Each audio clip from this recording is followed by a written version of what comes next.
Ignacio, ¿cómo estás? Muy bien, ¿qué tal, Diego? Qué bueno, qué bueno.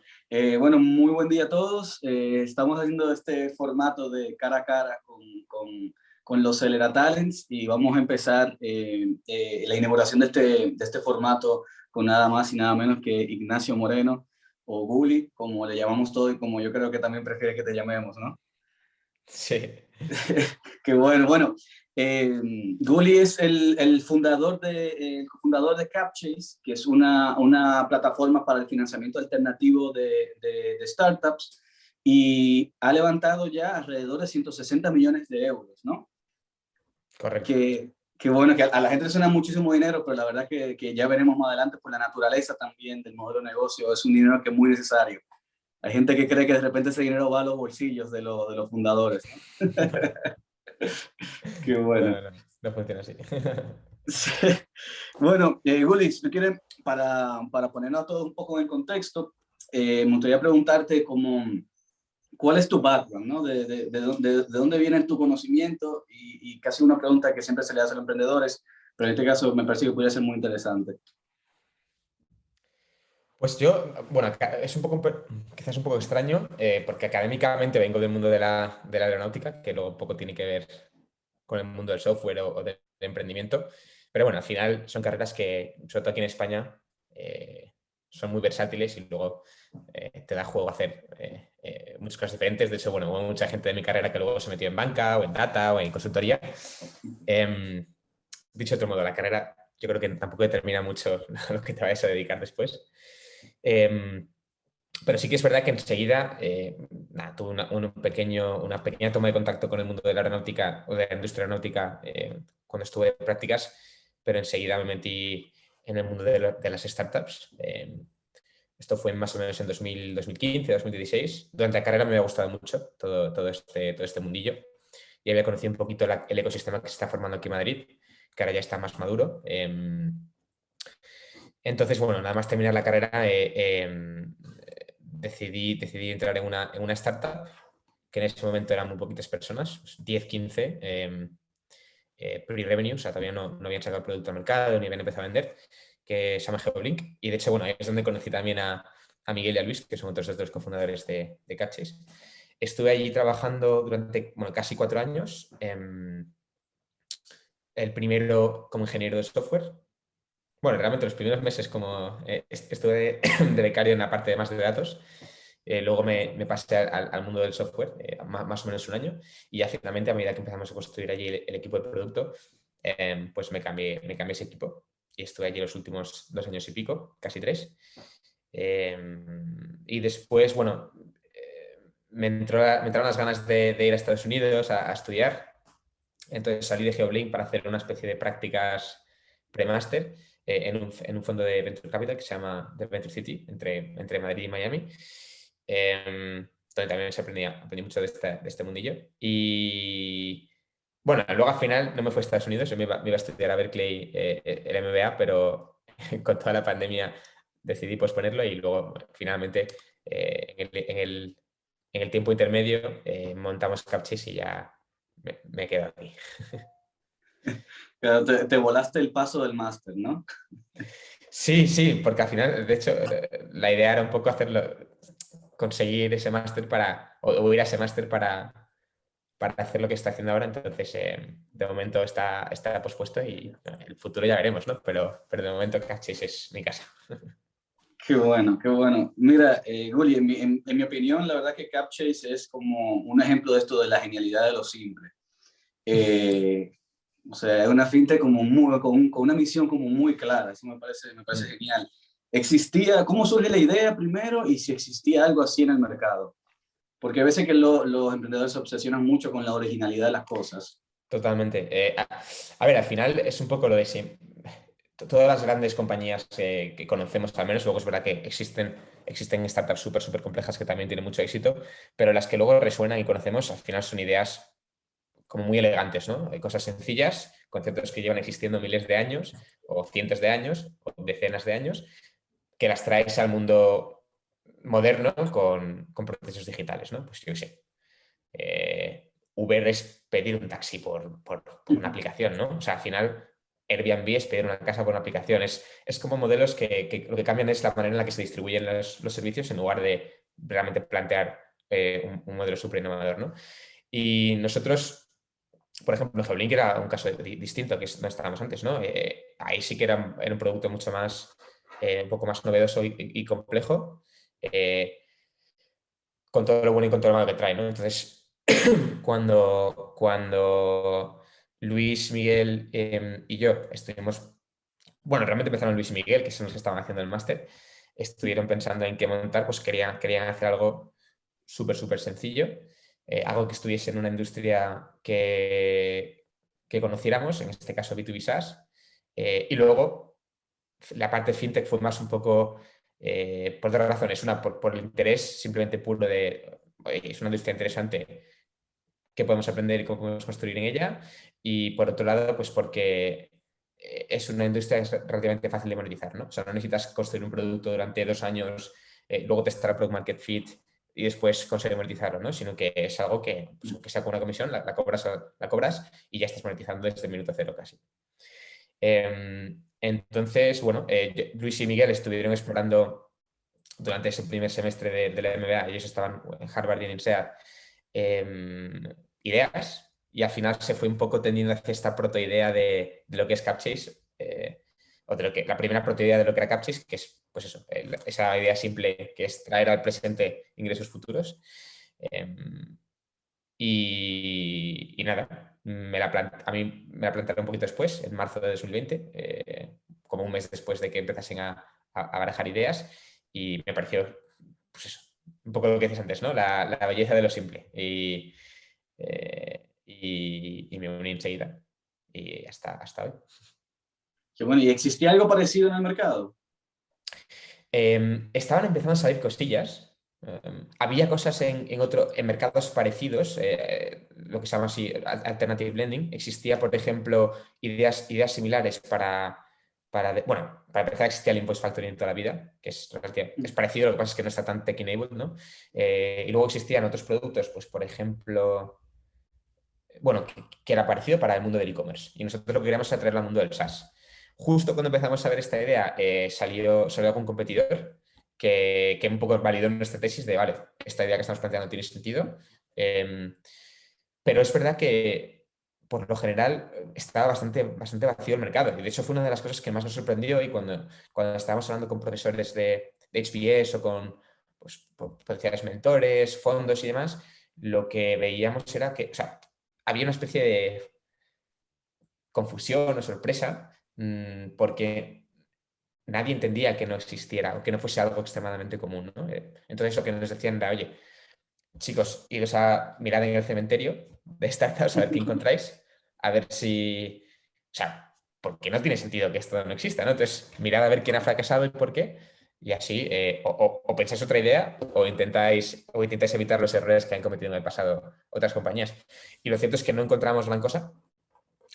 Y bueno, como estamos en una fase un poco de no tenemos nada que perder, mitad de pandemia, tal, máster online, no sé qué, ya hemos dejado nuestros trabajos, pues decidimos lanzarnos. Qué interesante, claro, el miedo de que no haya nada más, es como por algo no se ha hecho, ¿no?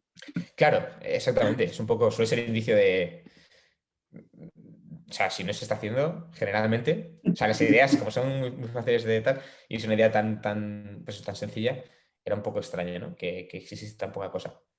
Pero bueno, luego ha salido bien, y es verdad que había tendencias que apuntaban a que esto empezaba a tener sentido ahora, que antes igual no, ¿no? Entonces, bueno, nos decidimos lanzar. Y él pregunta, desde el inicio de la aventura, ¿sabías que iban a tener que levantar muchos fondos? Sí, eso lo sabemos desde el minuto cero, ¿no? Porque eh, al final nuestro modelo es prestar dinero, ¿no? Es adelantar dinero, entonces de algún lado tiene que salir ese dinero. Nosotros ahí tenemos dos tipos o sea, cuando levantamos capital hay dos tipos de capital que levantamos, por así decirlo. Uno es equity puro, como levantan la mayoría de las startups. Nuestra tesis es un poco abogar por lo opuesto, ¿no? Intentar levantar cuanto menos equity posible, porque al final es vender parte de tu empresa. Y parte del valor de Capsys es ayudar a founders a evitar esto. Ahí nosotros nos sacrificamos, ¿no? Por el equipo de alguna manera. y hemos tenido que levantar equity para poder ayudar a otras startups, pero nuestra tesis es un poco intentar reducir la dilución que sufren los founders o los equipos en general a la hora de financiar su compañía. Y luego tenemos deuda, que la deuda es, dicho así de forma sencilla, al final es capital que utilizamos solo para prestar. O sea, no lo utilizamos ni para construir equipo, ni para marketing, ni para growth, ni para nada que no sea hacer avances de capital a compañías, ¿no? Financiar compañías. Eso está interesante porque tiene una estructura muy de banco, ¿no? Eso de tener como un fondo de seguridad.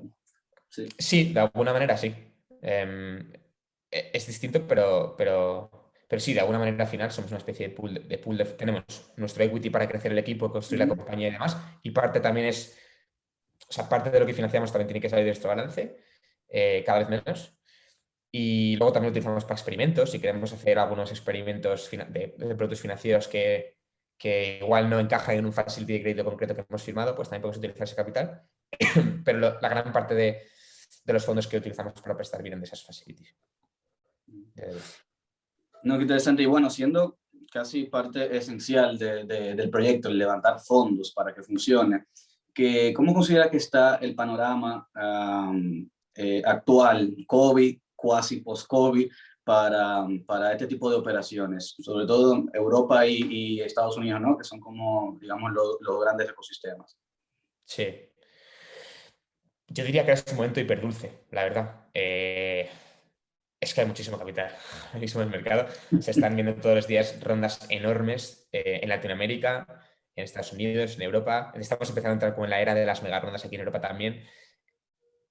Es un momento muy bueno, ¿no? Para levantar capital ahora mismo. Si tienes un equipo bien organizado, bien montado y una idea que tenga sentido en un mercado que esté creciendo y sea grande, ahora mismo levantar capital, bueno, no sé, yo creo que ha habido momentos que el reto ha sido mucho mayor, ¿no? O sea, evidentemente sigue siendo muy complicado, nunca es fácil levantar capital, pero hay más dinero yo creo que hay más dinero ahora mismo de lo que estamos acostumbrados. Eso está muy interesante. Están todos los venture capital queriendo prestar ya porque hay que rendir cuentas, ¿no? Claro, o sea, al final tienen que estar. Y la era pandémica también ha traído muchos vientos de cola para algunos sectores, o sea, para travel no, pero para otros muchos sí. Y el mundo del SaaS es uno de ellos, que ya está de por sí creciendo, con lo cual en este sector hay mucho capital ahora que quieren colocar los venture capital. Interesante. Y Willy, la verdad que, o sea, emprender un negocio no es fácil, y más cuando se trata de un concepto nuevo o que hayan pocos referentes, ¿no? ¿Qué cualidades crees tú que necesita un emprendedor para no desanimarse en el camino? Em, Buena pregunta, es compleja. A ver, hay que tener muchísimas ganas y muchísima pasión, obviamente, ¿no? Y no necesariamente por una industria concreta. O sea, yo creo que yo personalmente nunca he sido un apasionado de ninguna de las industrias en las que he trabajado. He sido un apasionado de hacer cosas, de construir cosas, ¿no? Entonces es una clarísima, porque al final si no tienes o sea, sin esa pasión es muy difícil tener compromisos, sin ese compromiso es muy difícil pasar los momentos más complejos.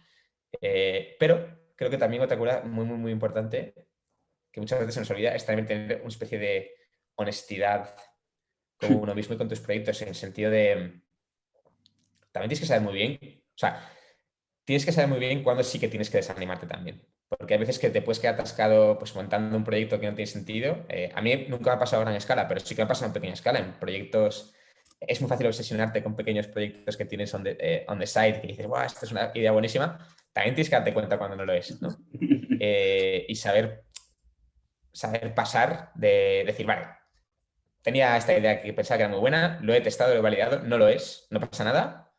No es que te desanimes contigo mismo, te desanimas con tu idea y dices, pues es mejor hacer otra cosa.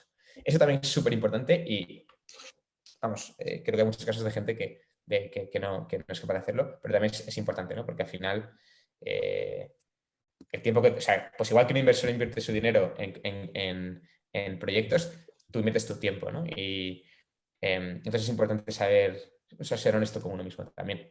Em, y, y luego, bueno, no sé, también creo que hay que intentar ser, bueno, para no desanimarte, también hay que saber relativizar muy bien las cosas, ¿no? Tanto lo bueno como lo malo, ponerlo un poco en perspectiva, ni celebrar muchísimo las cosas, ni tampoco entristecerse mucho por las cosas que salen mal. Intentar ser un poquito, porque al final es que es una montaña rusa esto, ¿no? Un día, yo qué sé, levantas una ronda enorme, al día siguiente se te rompe en producción no sé qué historia y entonces tienes que ser un poquito, aprender a gestionar bastante bien ese tipo de vaivenes, ¿no? Sí, intentar ser lo más estoico posible, ¿no? Sí, de alguna manera. Sí. Qué bueno. Y ustedes tienen muy poco tiempo, menos de 2 años, menos de 1 año y medio, ¿no? Según empieza a contar, ¿no? De hecho, incorporamos hace 1 año y un mes más o menos la compañía. Ujú. Y el primer empleado full time pues lleva como 10 meses, lleva menos de 1 año. Así que sí, somos bastante jovencitos. ¿Y o sea, de esa manera tan exponencial en la que han crecido, qué hacéis como equipo para no perder el norte, para no distraerse como de esos objetivos claros que tienen desde el inicio? Bueno, nosotros a nivel compañía tenemos una cultura muy definida, con unos valores súper concretos y que intentamos que todo el mundo que entra los tenga claros desde el principio. De hecho, cada 2 semanas tenemos una especie de town hall donde contamos los avances. Y la primera slide, todos los town halls es los valores para que la gente nueva los conozca y la gente que ya más veterana se acuerde, ¿no? Y luego somos una compañía, diría que muy sí, orientada a objetivos, ¿no? O sea, tenemos unos objetivos súper claros, eh, que luego a nivel producto, por ejemplo, los bajamos a OKRs, ¿no? A objetivos medibles con resultados concretos y siempre los tenemos en mente, ¿no? Cada vez que hacemos una iniciativa, los tenemos en mente. Eh, y luego, pues, la gente al final, como la gente está muy comprometida y con muchas ganas de construir algo chulo, pues, bueno, al final sale esa motivación y la gente está muy, muy enfocada en remar en la misma dirección. Interesante. Antes mencionabas, decías algo así como que muy importante, la gestión de las emociones para poder no desenfocarse de los objetivos. ¿Tú crees que es importante o suma el pertenecer a comunidades de talento? En este caso, como Celera, igual también hay otras, pero digamos como en el caso tuyo, Sí. que eres parte de la comunidad, ¿no? Y pasaste por el programa. Bueno, estás todavía en Sí, el me programa. queda un año todavía. Te Sí. queda, te queda, Hombre, sí. desde luego, al final en estas comunidades hay dos cosas separadas, ¿no? La primera más en tema de gestión de emociones y demás. Eso yo creo que es más concreto de Celera. O sea, no sé si hay más comunidades de este estilo. A ver, seguro que sí, yo no las conozco o no he estado en ellas. Y en ese sentido está fenomenal porque es que no es verdad que no es un mundo, es un mundo de mucho estrés y de muchos vaivenes y tal, y aprender a conocerte, ¿no? Mejor y gestionar esa parte, pues está fenomenal. Además, Celeras también, aparte de tener esa parte, tienes la parte de talento en sí mismo, ¿no? De la red de personas que están en la comunidad. Eh, Redes de talento también son muy importantes, ¿no? Porque eh, por varias razones. La más evidente es lo que es tangible, por así decirlo, es la gente que tienes a tu disposición pues, para rebotar ideas o preguntar las experiencias que han tenido, porque también hay gente que ha vivido cosas similares, ¿no? Dentro de esas redes y poder conocerlas y tenerlas de primera mano y saber que también tener esa red de seguridad puedo preguntar a esta persona esta historia que ellos han vivido, pues es súper valioso. Eh, y surgen cosas, pues eso, más tangibles. Pues, por ejemplo, nosotros la primera oficina que tuvimos surgió de hablar con Dani Pérez, que está montando en su startup y nos dijo, oye, tenéis aquí hueco en el International Lab, ¿no? Entonces, cosas mucho más concretas, tangibles de ayudas, ¿no? O sea, al final, gente que está en la misma comunidad que tú, haciendo cosas muy parecidas a ti, te va a ofrecer cosas concretas. que van a ayudarte a ti o a tu compañía a seguir creciendo, ¿no? Pero son cosas pues más, eso, más tangibles, ¿no? Ayudas, pues que si la Neotec, ¿no? La H2020, son gente que han pedido todas estas cosas y al final tenerlos a tu disposición para que te echen una mano con eso está fenomenal.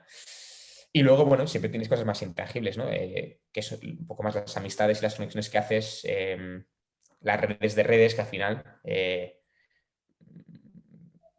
te ayudan de alguna manera bueno, primero te da un poco de seguridad mental, ¿no? Sé que si tengo una duda en la parte de, yo qué sé, técnica de no sé qué, pues puedo escribir a Bort y que me eche un cable, ¿no?